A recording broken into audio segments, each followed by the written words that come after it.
Welcome to Arts and Humanities are Central. I'm Margie Morgan, Dean of the College of Arts and Humanities, and your host for this exploration of the important role that the arts and humanities play in our everyday lives. My guests today are Matthew Altman, Professor of Philosophy and Director of the Douglas Honors College, and two students in the Honors College program, Katie Berberick and Ben Livingston. Welcome. Thanks for being with us today. Thank you, Margie. Before we get into details about the honors program and your work, let's establish some basic information about each of you, starting with you, Matt. For example, what are your areas of specialty in philosophy, and what courses do you teach here at Central?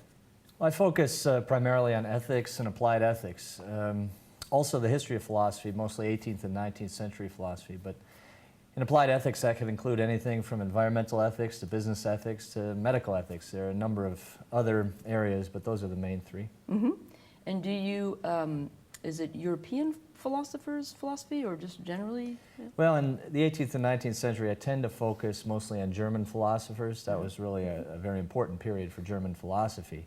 But there are also some other philosophers in there, like Kierkegaard and John Stuart Mill, who sort of expanded a bit. Mm-hmm. And do you have a favorite course to teach? It's always fun to teach the applied ethics courses and business ethics or environmental ethics. There are always new topics to cover. So in business ethics, you know, we get into the wage disparities and the Occupy movement. And in environmental ethics, we might cover the Keystone Pipeline, which is very much in the news these days. So those are always great for current events. Right. It seems to me applied ethics deals with some of the hottest issues of our time and questions of our time: biomedical ethics, environmental, media ethics, all of this. Great. Yeah, true. Yeah, good. So Katie, what year are you and what is your major? I am a senior at Central and I'm an art major. An art major, studio art major. Yes, studio art. Painting mainly? Painting and drawing. Great. And what are your career plans? Well, my ultimate goal is to become a college professor. I'm sort of just applying for different jobs after graduation and just keep painting. So eventually graduate school, get an MFA in studio art and then teaching art. Great. Ben, how about you? What year are you and what is your major? I'm also a senior and my major is mathematics. And career plans for you? Well, next year I'm planning to go to graduate school at Oregon State University. Good for you. And eventually I'd like to work for the government in some type of mathematics. And are you going into a PhD program or a master's program? I'm going into a PhD program, but I don't know if I'll end up finishing it or not. I might end up getting just a master's. Good for you. Okay, let's talk a little bit about the Douglas Honors College academic program now. Matt, you're director of this program. How many students are in the program and who teaches in the program? Well, at this point, we have about 160 students. We plan next year to have in total about 180 students. Faculty from throughout the university teach in the program. It provides a wide range of courses for students, and some of the best professors on campus teach for us. And are the students from all the colleges? You can be in any college? Yeah, that's right. Students from across the university, and in fact, we can get students into the program at different stages. So sometimes existing Central students will join the Honors College, or they'll come in as first-year students, and we can even get transfers into the program. Wow. 160 students, there's been a lot of growth lately then, because I remember there were maybe only 25 students in this program when I came here 7 years ago, so under your leadership it's really grown, yes? Well, we've instituted a really innovative honors curriculum over the last few years. Yeah, let's talk about how is the program structured? Well, it's a two-tiered program, so in the first 2 years students typically do their general education requirements. And students in the honors program can take special honors courses to satisfy general education. Those are interdisciplinary courses that cover a wide range of topics. And students then have the option of going on to do a thesis or a creative project in their junior and senior years with a faculty mentor. And so students who are transferring in can sometimes join the upper division scholarship experience, and some students just complete their general education with us. So how are the classes selected, and can you give us some examples of some of the classes in the program? Well, this is one of the most exciting pieces of the program is the core curriculum and the variety of courses we have to offer. There's a committee of faculty members on campus which reviews course proposals from faculty from throughout the university. And what we do is we pick the best courses to offer our students in a number of different areas: humanistic understanding, physical and biological systems, cultural competence, a number of different areas. And as I said, one of the hallmarks of the Honors College is our interdisciplinary coursework. So some examples of courses, one course we offer is 10 quartets, taught by Tim Betts in the music department. And he uses different quartets, 10 of them over 10 weeks, to study the history and music theory of different periods. And then every week, at the end of the week, the quartet on campus, the Kairos Quartet, will perform for the class and sort of analyze the stuff. Wonderful. Another class, to give you a sense of it, we have a class called Chemistry of Materials for Art, taught by Joanne Peters in the chemistry department. And with that course, she teaches chemistry, and kids are in the lab, but they learn chemistry by studying things like pigment and fading, and they produce art products in the lab. It's a really interesting course. Great. I seem to remember one, team taught one on the culture of baseball. Oh yeah, recently we had that taught by two faculty members who have been here a long time, Wayne Quirk and Liana Armstrong. And they've done a great job talking about the history and culture of baseball, but also things like the mechanics of baseball and statistical analysis. So really interdisciplinarity is a hallmark of an honors course. And do you think the students are actually coming to Central because of the honors program? Oh yeah, there are always some students who would come here regardless, but we do draw some of the brightest students from the Northwest to Central Washington University because they're interested in the honors program. We always get a bunch of people, a bunch of students who at some point say, we'd like to know whether we're in the Honors College so we can make our college decision. Oh, great. Good. That's great to hear. So, Katie and Ben, you're both in this program, right? Let's start with you, Katie, and talk about, what parts of the program did you do? Did you do the whole thing? I did. I went all the way through the program. I started with the general requirements, and then my junior year I started on the thesis portion, the research side of the honors program. Okay, and what did your project focus on? Well, as an art student, I was able to do sort of a creative project combined with the research. So I researched a painter named Edgar Degas, and he was French, and he worked in the 19th century. And so my research was sort of diving into the social issues that were going on when he worked, and then the things that were going on in the art world. And then I found a link between all these issues in his painting, The Absinthe Drinker. And so I researched, all of that research kind of boiled down to me creating my own painting that was sort of referencing all of what I learned in the research. And what's the painting that you created that was based on Degas? It's titled Periphery, and so in my painting I sort of reference a lot of the way that he used line and color, similar in his paintings in my painting. So. No, I'm an historian, not an art historian, but what I remember about Degas is he did a lot of dancers. Yes. But you didn't choose a dancer, you chose a different... Yes. I think I was really drawn to The Absinthe Drinker because it's a very evocative painting. He painted it in a way that really connects with the viewer. And his dancer paintings do that as well, but I think The Absinthe Drinker was sort of the epitome of his ability to connect with the viewer. So that was why I was so interested in it. Great. So Ben, let's talk about your work. Did you complete the entire honors program as well? Yes, I did. And I went through a similar path to what Katie did. So you took all the coursework, then and most recently you've done a research project. And what is your research project focused on? My research is on Leonhard Euler and his work on Diophantine equations. And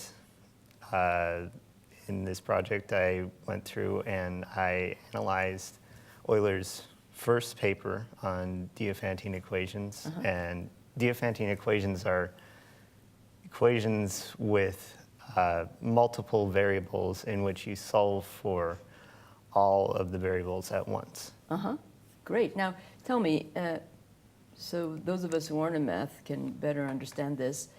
Maybe are there some famous equations that are Diophantine equations that we might know? Yes, there are. One that you probably heard of is the Pythagorean theorem, which is a squared plus b squared equals c squared, and that's for a right triangle. And it's Diophantine because you're solving for all three variables, a, b, and c, at the same time, and you'd come up with solutions like 3, 4, and 5. Great. So it's 3 squared plus 4 squared equals 5 squared. Right. Now, I've not heard of Leonhard Euler before. When did he live? What nationality is he? He lived in the 18th century. He was from Switzerland, although he lived in Russia and Germany for most of his life. And he was the most prolific mathematician of the 18th century. He published over 800 papers, and that's the most until the 20th century. And he's still only been passed by one other mathematician. Wow. Now, what will happen to both of your research? Just for the classroom that you did it, or do you have plans to publish your research? Well, I had the opportunity to present my research at the Western Regional Honors Conference with the honors program in Albuquerque, New Mexico this year. So that was a really good experience, and being able to get feedback from the research. And Great. yeah. Did you do the same thing? I did not. I had originally planned to publish my work, but I was not able to analyze the paper as in depth as I wanted to because this being Euler's first paper on Diophantine equations. It was his work was pretty difficult to follow, and we got hung up on a lot of things, and so there's not really enough substance in it to publish it, probably. Maybe you'll build on this in graduate school. Maybe I will. Great. So Matt, are there other aspects to the Douglas Honors Program other than what goes on in the classroom and the research that students participate in? Oh, sure. Yeah, we have a living learning community, which has been housed in Kamola Hall for many years, and this next year we'll be moving to the new residence hall that's being built near the music building. How many students are in there? Approximately 30 or 40. Of the students in the honors program live together? Yes. They live in the same hall. It's a quiet hall, and it's a good way for them to interact and study together outside of the classroom. We also have guest speakers occasionally, and we have a quarterly cultural event, which could involve anything from seeing an orchestra perform in Yakima to seeing a play in Seattle. A couple of years ago, we went and saw the Picasso exhibit at the Seattle Art Museum. Oh, that was fabulous.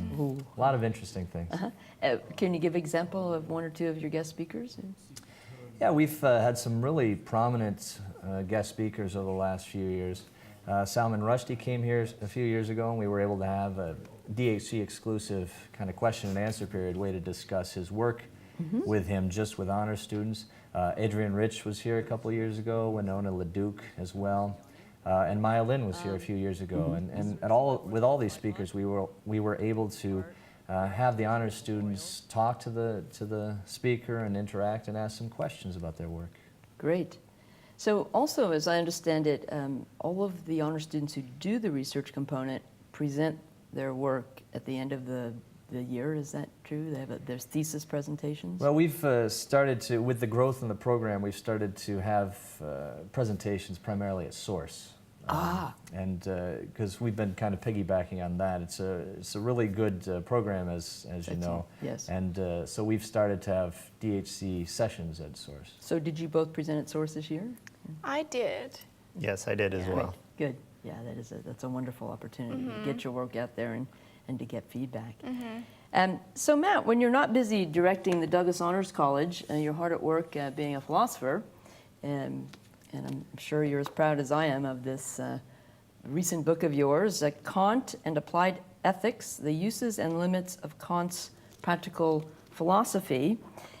So let's talk a little bit about your book. First of all, just some basics. Who was Kant? When and where did he live? Kant is an 18th century German philosopher. He lived in Königsberg, East Prussia at the time, and he basically spent his whole life there. He was born there, worked there, and died there.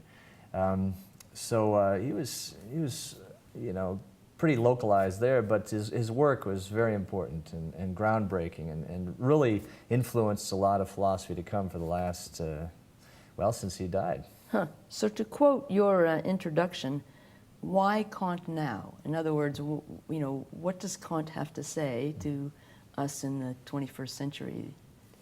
Well, Kant is really the kind of ultimate Enlightenment philosopher.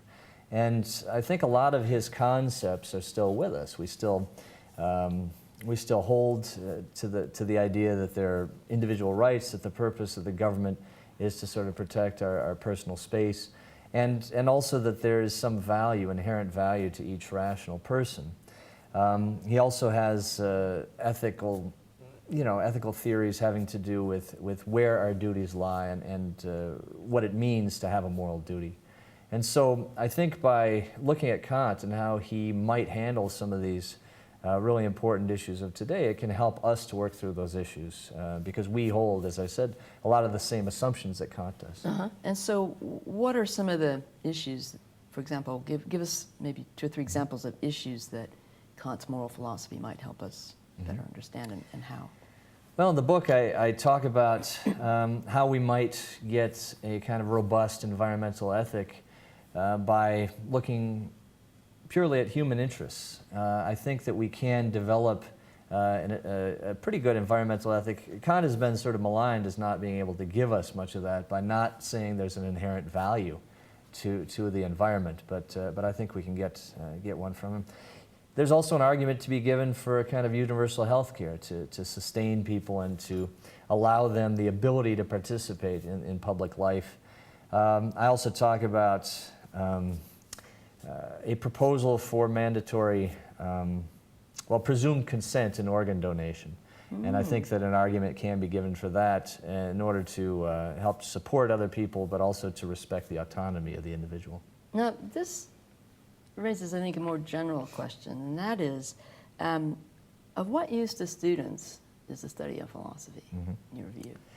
Well, I think, to put it in a nutshell, I think philosophy is really helpful for students to be able to reflect on what they value and the values they've been given, because part of becoming an adult and becoming a sort of autonomous being is to take responsibility for what you believe. And so philosophy, I think, is really good at helping students to step back, to see how other people have thought through these issues, but then to think through them themselves.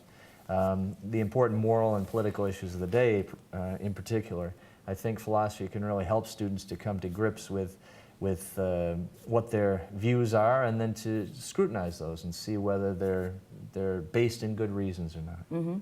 I always hear that philosophy majors score higher than anybody else on standardized exams.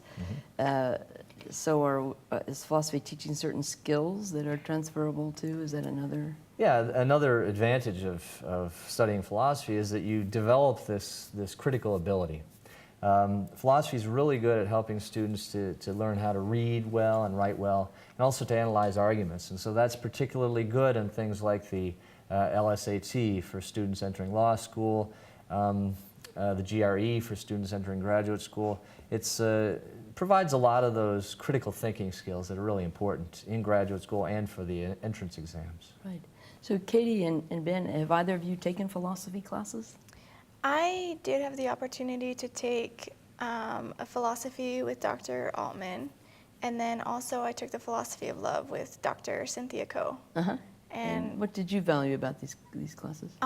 Philosophy was very new to me, but I learned a tremendous amount about basically what Dr. Altman talked about, knowing how to analyze situations and questioning certain standards that we live in and deal with, and you know, sort of finding a different route of living. Have you taken the philosophy class? Technically, no, but I have taken one class from Dr. Altman on animal ethics. Oh, yeah. And I enjoyed that. And it was, I mean, these are things that come up in everyday life, but I hadn't really thought about them in depth before. Now, one class I know you teach a philosophy of art class, right? What does that focus on? Well, the last time I taught that, I co-taught it with someone in the art department in the history of art. And basically what we studied was what makes something art and what makes something good art. So there are a number of different theories about that. Some people talk about art as representation, and the better the representation, the better the art. Other people talk about art as expression, or say that something's being art depends on it being recognized by certain institutions. So there are different theories about how we might approach it and how we might be able to really understand and appreciate art. Now, as an art major, Katie, do you study the philosophy of art? I think what I would say is that what I've studied is the way that the philosophies have changed, and how the way that people view art and what they find acceptable is always changing. And what we think of as acceptable today is much different than, 40 years ago or less time than that. So just the constant evolution of that philosophy is changing. What about math? Math is in the College of the Sciences. I always think of math as a science. Is math a science or an art?